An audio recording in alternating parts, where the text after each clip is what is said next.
Speaker tips. First, life hacks of what not to do. Do not drink carbonated drinks while you speak.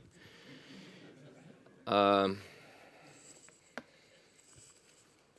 have a class table when you have an optical mouse. That's just stupid. That's when you get a nice mouse pad. And for the love of God, don't have a stage where you have a speaker's podium that's tilted.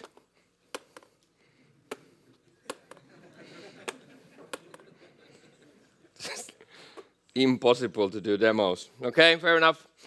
Once again, hello everyone. My name is Sami Laiho. I'm not going to introduce myself that much more. I'm originally a scuba diving instructor who became an IT instructor. My first job in IT was actually a web designer. I was hired. I lived 60 kilometers from Helsinki. I was 15 years old, and I was hired as a web designer back in 1994 for a company in Helsinki. And I'm quite sure many of you can agree that it's good that I changed my professions and left that behind. As you can see, I have designed my family's own website as well. Just did this a few years ago.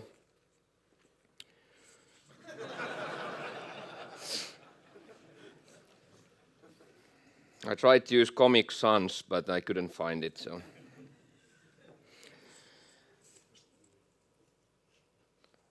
I'm very privileged and happy to be part of a Tribe of Hackers book. It's a book that has 70 world's most famous hackers in it, and I was number 36. Buy the book. Everything that we get out of it goes to charity. Already given several tens of thousands of dollars for different charities for the book. How can you learn the stuff that we're going to go through? I have a picture that my ex-wife hates very much. It's a picture of me from our honeymoon in a paradise island outside of Africa.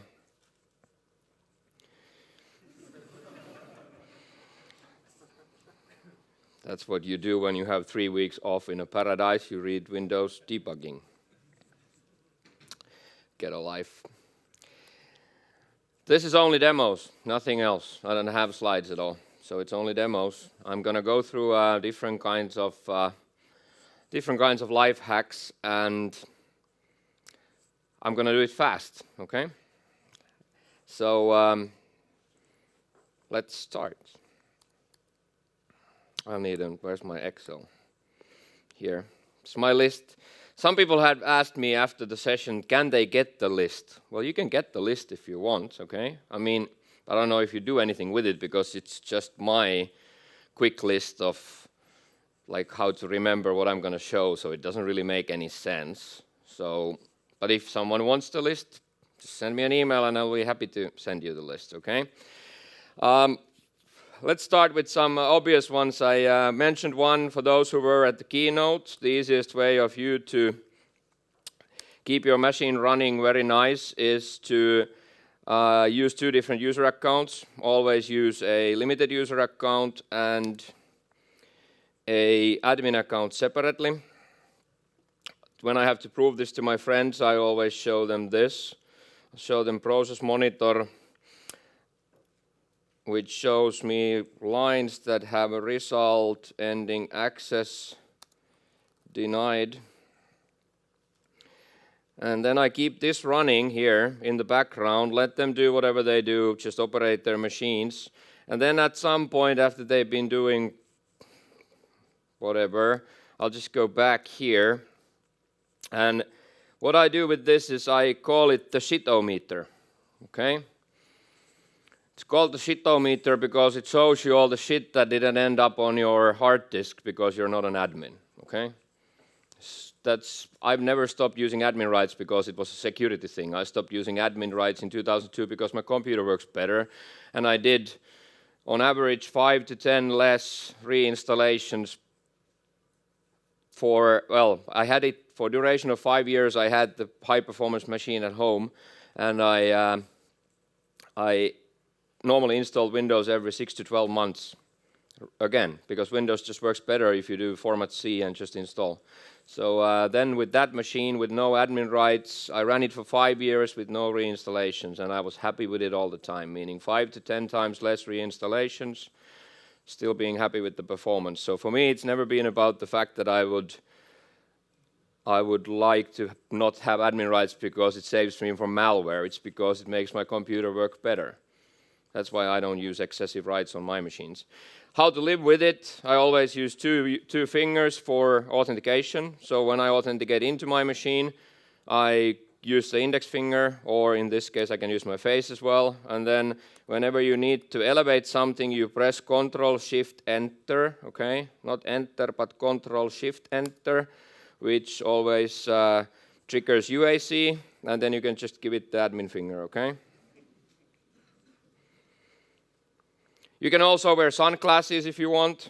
So if you want to do this, use the Windows Hello one. You can also just use your normal face for recognizing yourself as a limited user, and then when you have to elevate, you just put your sunglasses on.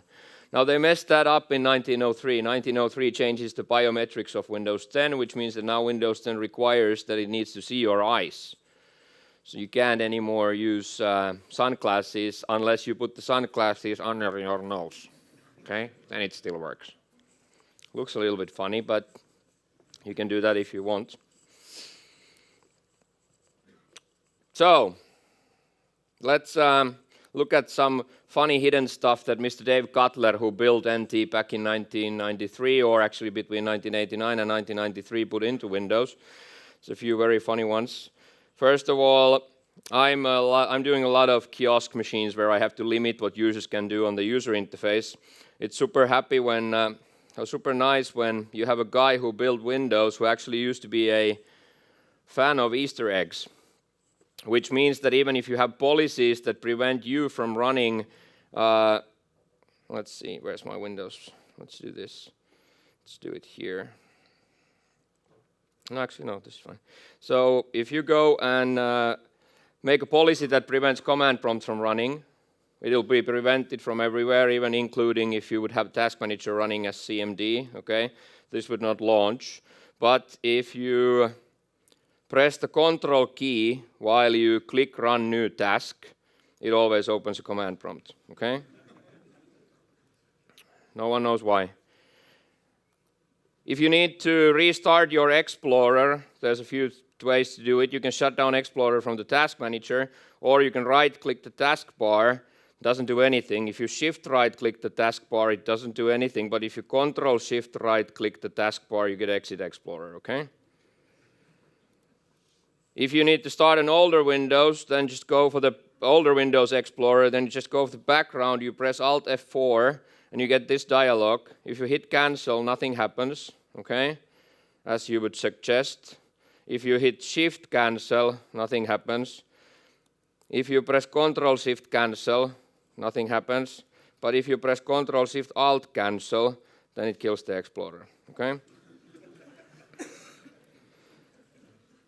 And I guess at this point, Dave Cutler ran out of fingers. Actually, if you have a new Windows 10, there's a really nice addition here as well. Oh, that's hard to zoom. So there's actually a restart option for Explorer in Task Manager. If you right-click Explorer, it has a restart button nowadays. There was my Zoom It. Let's see. I have a lot of questions coming from people about the fact that Microsoft broke Windows because you can't drag and drop files anymore into the command line. Like you could do this for ages in Windows. You could drag a file and just drop it into the, into the command prompt. It doesn't work. Well, actually, that's nothing to do with Windows being broken, but Windows Vista introduced a new protection mechanism, a new access control mechanism called mandatory integrity control, which controls processes talking to resources or processes talking to processes. And every process and every resource has an integrity level, which you can see from the access token of your user, for example, whoami/all, shows you that you are high mandatory level here. Well, let's open up Process Explorer. If you look at your Explorer, your Explorer has an integrity level of medium, okay? That means that I am running a lower integrity Explorer compared to a higher integrity command prompt. That won't work. That's by design. But if I open up a normal command prompt, which is not an admin, okay, it's just a normal user, then this works just fine. Nothing to do with like something being breaking. It's just about integrity levels, which are mandatory in Windows since Windows Vista. One of the most important things in Windows, but Microsoft never talks about them. It's the same reason why many people ask me constantly, why is there a local and a local low folder? Local is a medium integrity folder, a local low is a low integrity folder where Internet Explorer, Chrome, and bad things like Outlook, Adobe Reader can write files. Local low is the lowest of the low, junk, recycle bin of recycle bins, okay? So integrity levels explain a lot. Microsoft adheres to standards very well. We all know Microsoft says we're compatible with this. Like they said, they're compatible in Active Directory, is compatible with X500. Everyone remember when that was said? Like, first thing that happens is that Active Directory has a user account when X500 has inet.org person. Like even the first most used account wasn't compatible by the standard. This is the same. This standard is developed back in 1970s by a guy called Kenneth J. Pipa, who introduced the concept of integrity levels, and Windows got it in Windows Vista, and they adhere to everything, except then they got into trouble, because we have a high integrity process here, which is the command prompt. Oops, sorry, that's the other one. This one. A high integrity process like the admin command prompt. And then back when Windows 8 was out, we had still a guy working for Microsoft called Steven Sinofsky, who was later fired. Steven Sinofsky said that in a matter of 2 or 3 years, no people in the world will use anything but touch anymore. So we will have no keyboards, we will have no mice. As we can all see, that happened almost. So when he was developing all of these slate machines, he came up with on-screen keyboard. Okay, but now there's a problem because Microsoft had their Windows machines, but the on-screen keyboard couldn't write to the admin prompt because the on-screen keyboard is running at a medium integrity level and the command prompt is running as high. So on-screen only for the on-screen keyboard, Microsoft invented their own integrity level. It's called medium-high, somewhere in between. Okay.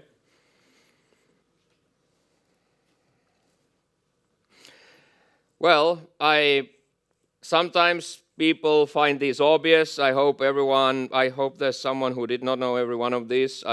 Whenever I'm running commands on my machine, and I hit F7, I usually have someone asking, what did you do? Okay? So for PowerShell and command prompt, they both share the same conhost.exe, which is the window you see, and they both share a common history tool as well. So if you press F7 and choose a line, if you hit the right arrow, it just takes it down to the command line but doesn't execute, and then if you hit enter, it executes, okay?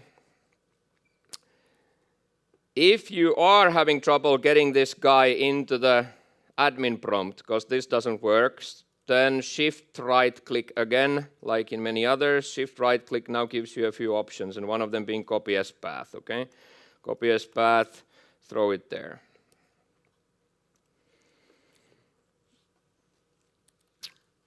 Let's look at some error dialogues. I think this is really cool. So Windows has a copy-paste functionality in all error dialogues. So if you try to open up system volume information and you get access denied, just hit Ctrl+C, open up Notepad, hit Ctrl+V, and there's the content of the content of the error dialog. If it's not a Windows error dialog, then you can use OneNote and just do insert, screen clipping, clip any kind of error you have, take it down to OneNote, choose the picture, right click, copy text from picture, and then just paste it out, okay?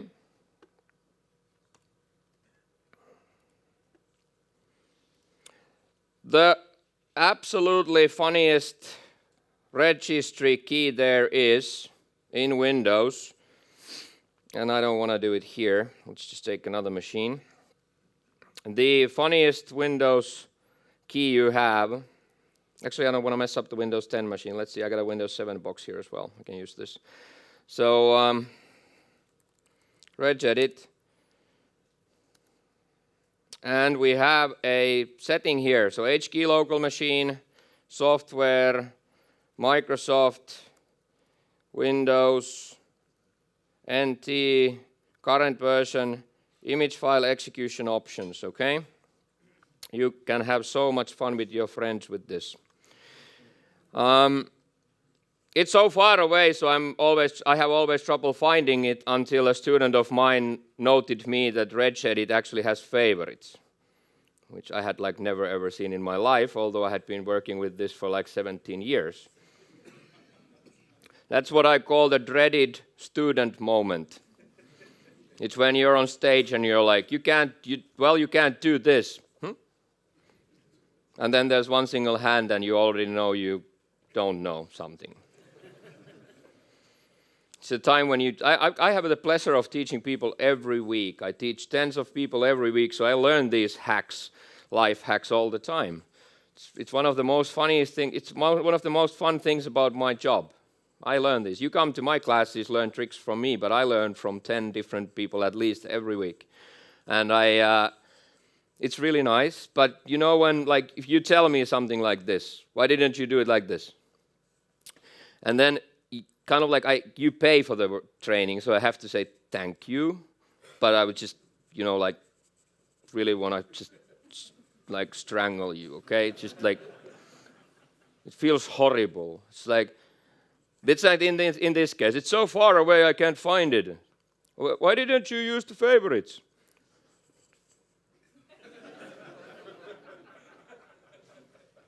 Oh yeah, they added the favorites to Regedit lately. No, it was put there in 2001.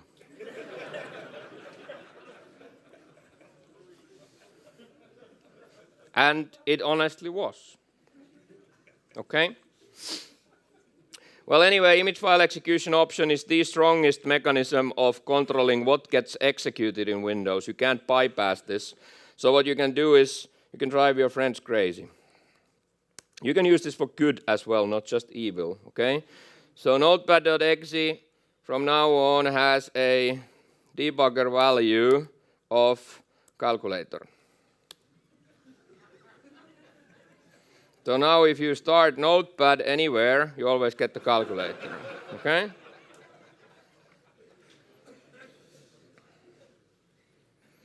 You can try it anywhere. Like, let's try it here. Notepad, no, calculator. Your friend would actually have to go with the mouse, go to C Windows, System 32, Notepad, and then I have to right click with the mouse and say open, and it still won't work, okay? So you can't bypass it, all right?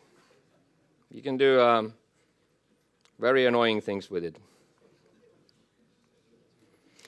Last time I had a class and I had a student who actually we were remote managing other registries, so he remotely went and changed every student's regedit.exe to have a debugger value of calculator. So you can't get back to the registry to fix it anymore.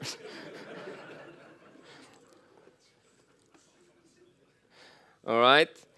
I had a question already today about what's the easiest way of hacking Windows 10.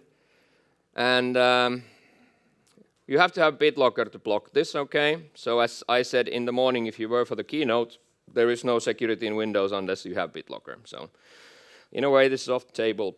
But if you're a friendly person who's trying to help your friends out to just hack a machine, then you can probably get the BitLocker key and do this as well. Anyway, Windows has been, you've been able to hack Windows by hitting the Shift key 5 times for 18 years. Any Windows from Windows XP up to Server 2016, you could hack by hitting the Shift key 5 times. Now, I've asked them every year at MVP Summit and everywhere, and every year I've asked them to please fix this, because I think it's bad publicity. You have an enterprise operating system that gets hacked by hitting the Shift key. I mean, like, that's just silly, okay? So I hope they would fix it. They have never fixed it. Then I was in Redmond last year, August, in Executive Briefing Center. Very important people there. 400 people in a huge auditorium called Kodiak. I'm there, and I was showing this demo. Like every freaking time for the past 18 years, the same demo. I'm there like, okay, so then you hit the Shift key 5 times.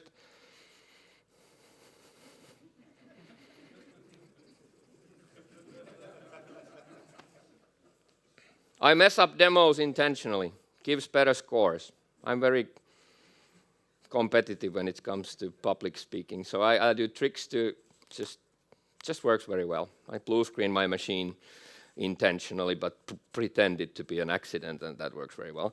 So I do that all the time, and I teach troubleshooting, so I have to as well. But you can know if I really mess up something, and it's a really demo effect and not just like me doing something intentionally. There's one thing I can't control, which is my ears go totally red. Like I can control myself very well. I've been doing this for a very long time for a profession. I can control my body very well, but not that, okay? So there I was like with this heat wave in the front row, like and then I have a few friends there and they know this, so they all go like this, which makes it even worse. And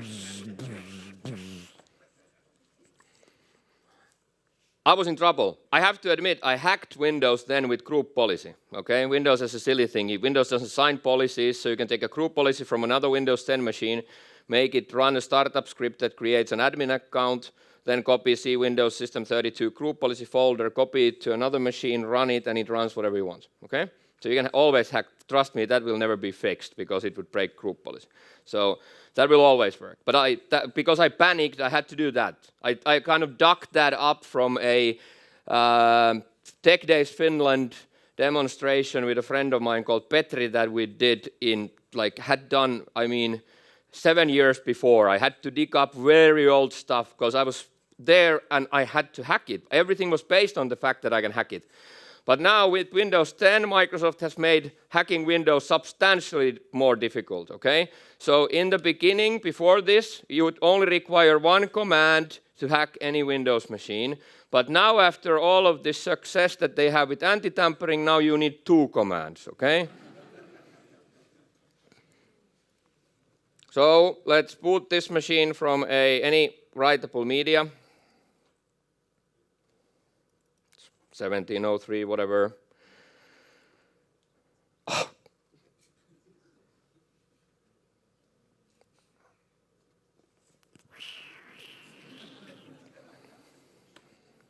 I'll just reset the box. 45 minutes, 45 demos. That does not include updating Windows. Okay, here we have Windows installation media, Shift F10 will get you the command prompt, which you can't see anything from. Is Johan here still? No, Johan had to run. Okay, he's not here. We had a Johan had a great idea. I loved the idea, like real ninja stuff, because I've always for ages when I've been teaching people, I always say that if you really know Windows, you will always set these to black on black. Okay, that's called the ninja mode. You can't see anything because you don't. When you know Windows, you don't have to see what you type because you feel what you type. Okay. But Johan had a perfect idea. No, Johan did this for PowerShell. Okay, so blue on blue, but he changed the default error action to be a reboot. So you can't see anything. And if you do a typo, it kills the box. It's like, that's how you learn PowerShell the proper way, okay? I normally use this, but this time I'll use this one, okay? But normally I would, of course, use the ninja mode, but you can't see anything, so I have to do this. So let's find Windows first. C drive looks like Windows, great. Let's do a backup first. Copy sethc.exe. One step up, you have to put it in another folder. Not a back file, you have to put it in another folder, okay? I will explain later. And then that's the one command you need, and then you need another command because we have to kill Defender, okay? Go for program data, find Microsoft, Windows Defender, find platform, and the newest platform that you have, 1909. And then you just rename MSMB-eng to MSMB, put an underscore in front, okay? So it kills Defender, and then just reboot the box, okay? So 2 commands. I actually made 3 commands because I made a backup. I was a nice guy. Bad guy wouldn't do the backup.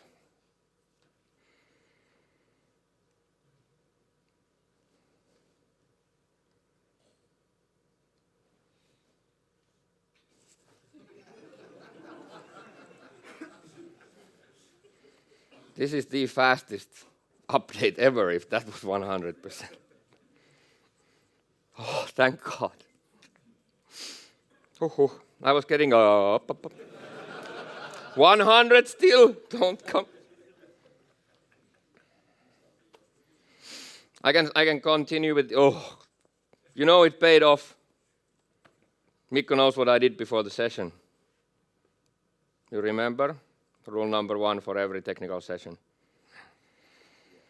So before any session that you do, you actually have to sacrifice a virtual machine for the demo gods, okay? And then all demos work.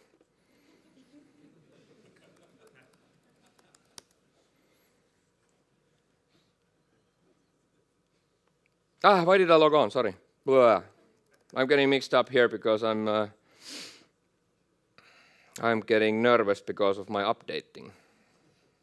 Okay, I didn't mean to log on. I was specifically going to show you how I do it on the logon screen. So let's sign this out first.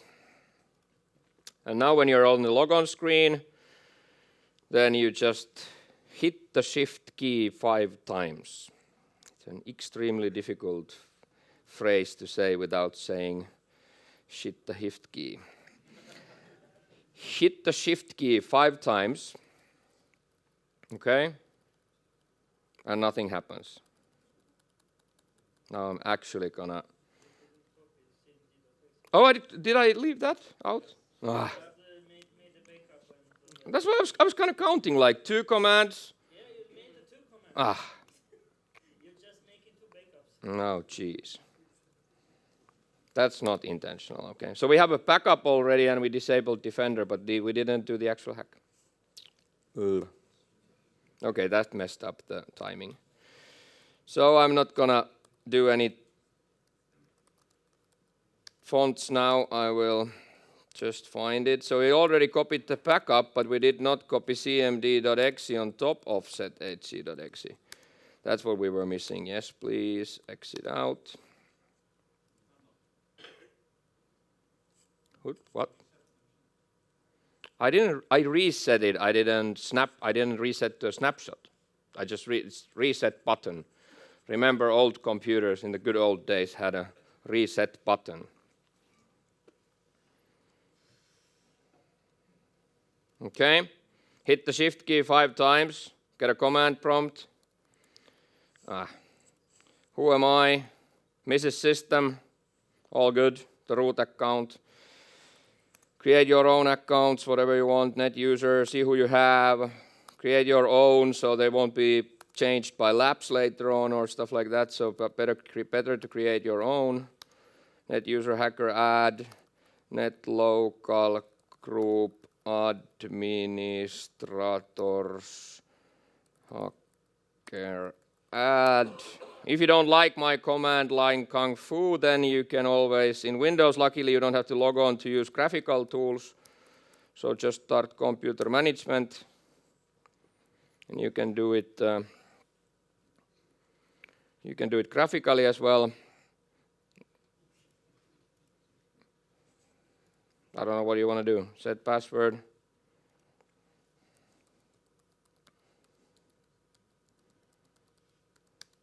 Like that, okay? Let's log on with Hacker now. Remember, some people will at this point say, like, if you were a bad guy, this is not bad because you just hacked the local computer and nothing else. But people forget that that's system account. The system account authenticates out of the box using the computer account, which means you're a fully authenticated computer in the environment, which means now you can read Active Directory as much as you want, and you have a footprint in the environment to hack more, okay? But anyway, let's log on as hacker. Well, I think last year, if someone was here, I might have shown this already because I just did it in Ignite just before AppManagEvent. So I'm not sure if I showed it or not, but this was just like pure fun. So you all know that my problem with my timing now will be high. This won't take long. How are you doing? Okay, it's the most annoying thing in Windows 10. But Microsoft, Michael Niehaus hates me for doing this last time at Ignite, but Microsoft doesn't sign any language packs. Which basically means you can make Windows say exactly what you want at any point. Because you can take any language pack, change it with a free tool called Resource Hacker, and then rebuild the binary, and you can change anything you want. You can make a Elvish Windows if you want, okay? You can change anything. Well, Finnish is already done, but like Elvish would be cool. Anyway, so we changed them for Ignite. This is just a video, but you can change them with the Resource Hacker. So we changed it. Michael Niehaus got slightly pissed. No niin, that's the most important word in Finnish.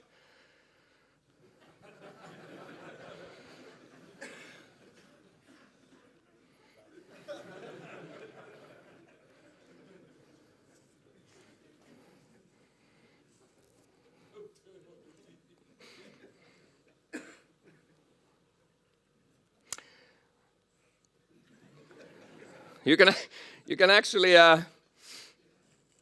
you can even change the font. We changed that to Comic Sans as well because just so 90s, but you can actually even do that. But you can change anything. Think about, like, you can change the username and password fields to be reversed. So the person will write the password visible on the screen and it will be clear text in Event Viewer. You can do anything. If you want, you could just like change, press Ctrl Alt Delete to like press Apple sheep button. Like you can change anything. Anything that has a text, you can change, not signed. I think it's a huge security issue, but Microsoft doesn't agree with me, so they're saying that it's not a problem, but I seriously think it's also a security issue. Okay, so now when you go into this machine, and I've read this before, so I'm just going to say yes.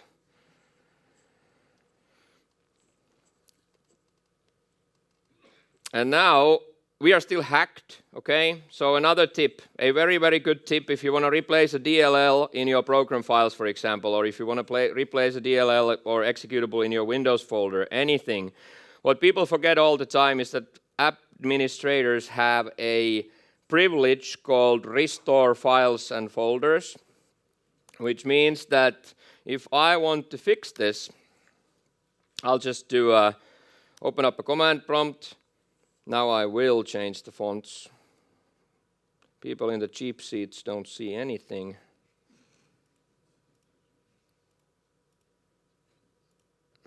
Okay. Lucida, bold. There we go. I'm still hacked. If I hit the Shift key 5 times, I got a command prompt. Okay, so I need to get rid of that. So that's not okay. And let's try that. So we'll do a still doing those freaking first logon stuff. It's slow. Copy, and we made a backup to C Windows set.hc.exe. Let's copy it to C Windows System32. Okay. And overwrite, yes please. You can't do that because it's protected by Windows Resource Protection, okay? You would have to reboot back to Windows PE and do the same thing I just already did. But you don't. Robocopy, a little bit different tool. Robocopy is a folder copy tool, so you just say source folder, destination folder, and then the file that you want to copy. Well, that won't work because it's access denied, of course. That's not a tool issue. But the hack here is that Robocopy can use the backup API. So you can just use /b and it overwrites anything, okay? So basically what you do is you put the DLL you want to replace, you put it in ctemp, and then you just write Robocopy ctemp, cprogram files, name of DLL /b, and just overwrites anything. Even if you have deny privileges, it'll overwrite anything, okay? Also, one great reason for the fact that you cannot give your end user admin rights. Because if you write group policies to your machine, or if you write app locker policies to your machine, they can overwrite anything they want, because they're admins. You can't say deny Sami from doing that, because I have a privilege, and in Windows privileges beat permissions. So admins can anyway get through.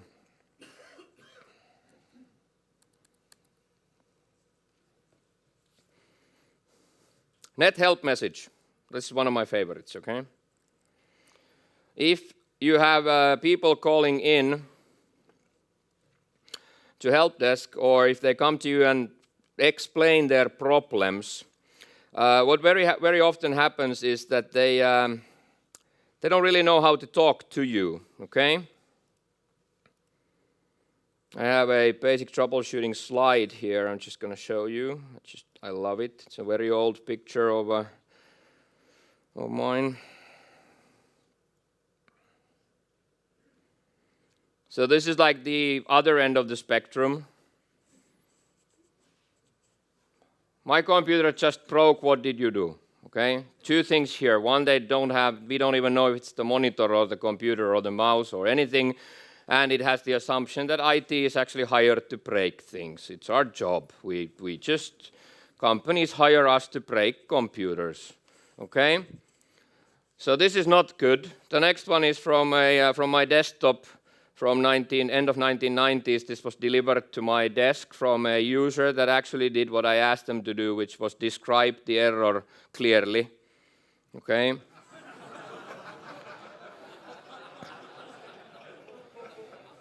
So the poor guy wrote down the whole blue screen. I guess neither one of these are very beneficial for us. What users are very good at, they're very good at knowing numbers. They think they're being very good when they come to you and say, Sami, I just had the error 1262. And you're like, oh, that one. Okay? There's 32,768 help messages in Windows. You don't have to learn that by heart. And I actually once for Ignite, I dumped out the whole database. Every single error message there is, okay? And there's some freaky funny ones. For example, I have no idea how to get to this, but Windows has an error that says the vehicle has already been taken. I have tried my whole life since to somehow get Windows to a place where it says the vehicle has already been taken. If you try to remove a domain controller and you say it's the last domain controller of Active Directory domain and it's not, then Windows will say Active Directory is unwilling to perform this operation. This I find very scary when computers say I'm unwilling. Need a banana, or how does this work?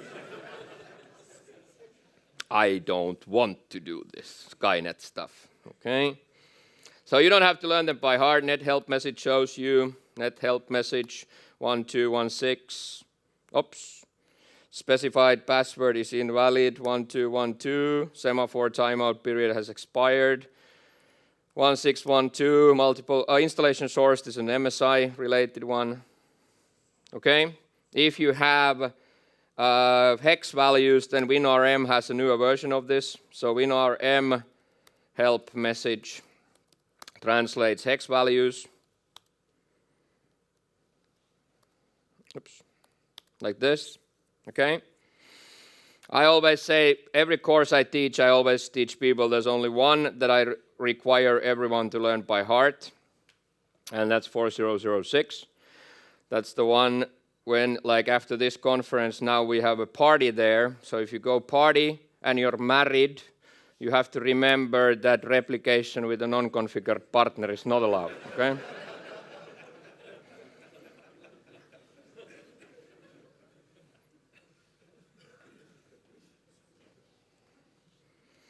Isn't it fun when Microsoft just suddenly took away sleep?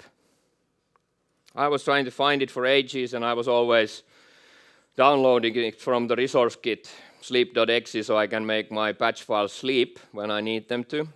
And then when I was finding, again, I was downloading my resource kit, and I was trying to find sleep.exe, then the dreaded student hand. They just renamed it to timeout, okay? Oops. So, should have looked for it. Wait for has both a server and a client, which is awesome. So you can with wait for you can talk from script to script.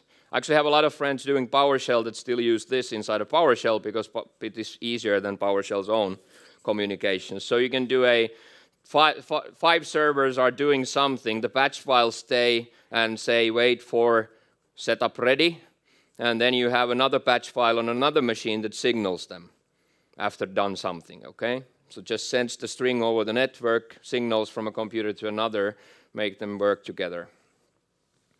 I found these when I was going through System 32. One Christmas I had nothing to do. I seriously hope you have a life compared to me. But I had nothing to do on Christmas, so I took a list of all executables from System 32. I thought that I'm teaching this, I should know everyone, and I found 72 that I didn't know. Okay? So, for example, I didn't know that Microsoft understands that we IT pros are so lazy that they actually made an executable for every tab of My Computer properties. So you can use the executables to go to the different tabs of your system properties, okay? I did not know that, okay? And I found wait for and timeout, so I was happy for that as well. But actually, timeout was told to me. Windows is actually very annoying when you don't know what Windows does, because Windows, I always start every troubleshooting training I do, I start by saying that the only logic in Windows is that there is no logic, okay? Windows has absolutely no logic. It's written in the Cold War time. It was made absolutely secret. Like Spooler service, for example. Print Spooler was documented in 2010, 17 years after it was built. There is no documentation because at that time the easiest way to stop foreign countries from stealing secrets was not to document. So Dave Cutler is very famous of saying that the last thing you ever do is document, okay? Makes my life so nice because then you get things like this. Let's take a virtual machine for this. Every one of you has seen this. In an event like this, I'm quite sure everyone knows this. Windows Update Client, okay? Talk to WSUS or SCCM or whatever. And you can say, detect now, okay? Cause the detection.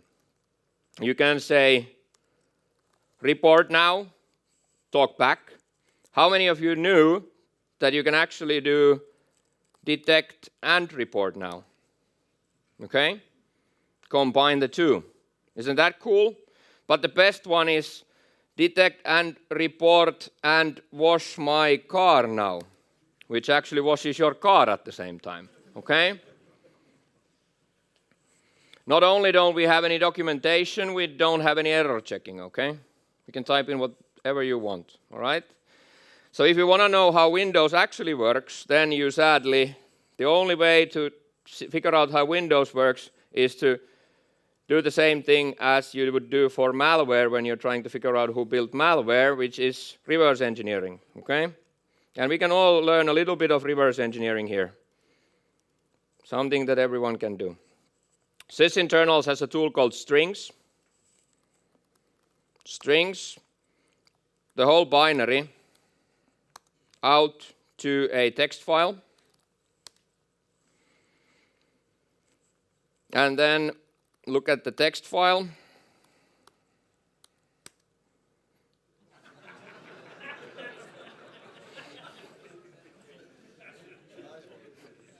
Nice.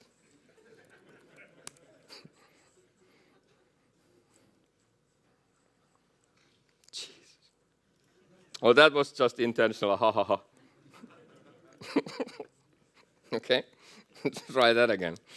And now if you search for / for example, here, you can actually find all the parameters of that binary. Okay? You can see there is a detect now, there is a report now, but there is no detect and report now, and sadly there's no washing your car now either, okay? You can use strings for many, many cool things.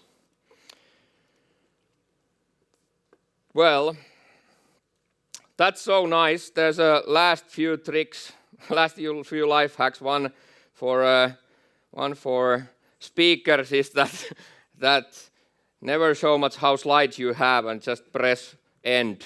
Okay, we are just on time. Thank you so much. I don't know who counted the life hacks. I might think I only got to like 25 or something, but we had some issues with that. I hope you learned something new. Thank you.